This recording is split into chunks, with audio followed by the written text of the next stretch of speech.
Hey guys, I'm Sabrina and today I'm going to share my recipe for sweet potato casserole. My version's topped off with a brown butter pecan crumble and homemade mini marshmallows. Plus, if you stick around, I'm going to share some tips I learned from cooking professionally that make the sweet potatoes extra delicious. The full recipe will be linked down below in the description box, and let's just dive right in. The first step is baking the sweet potatoes. I'm cutting them in half so that they cook a little bit quicker. The reason I'm baking the sweet potatoes rather than boiling them is so that they become sweeter and more concentrated in flavor rather than a little waterlogged and bland. This method is great because you get to skip all that peeling and chopping.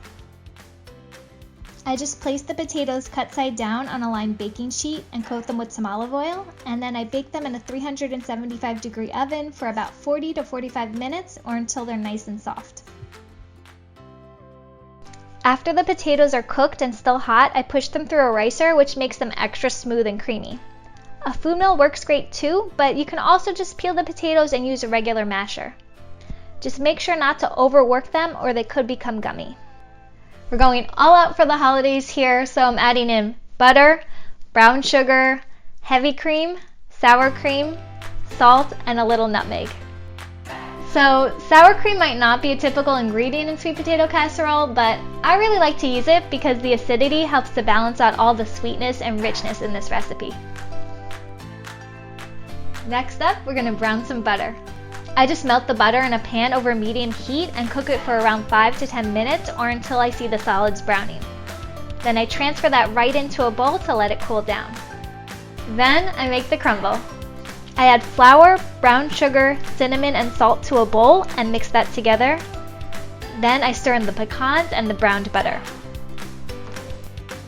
And now it's time to assemble. I just spoon the sweet potato filling into a baking dish and spread that out. And then I top it with the pecan crumble and bake that in a 375-degree oven for about 30 minutes. Next, it's time to top it with the marshmallows.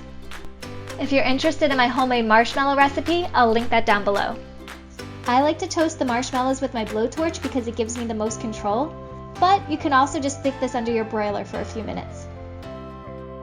And now that the marshmallows are all gooey and delicious, it's time to dig in. If you enjoyed this video, please give it a thumbs up. Make sure to subscribe and hit that notification bell, and I'll see you next time.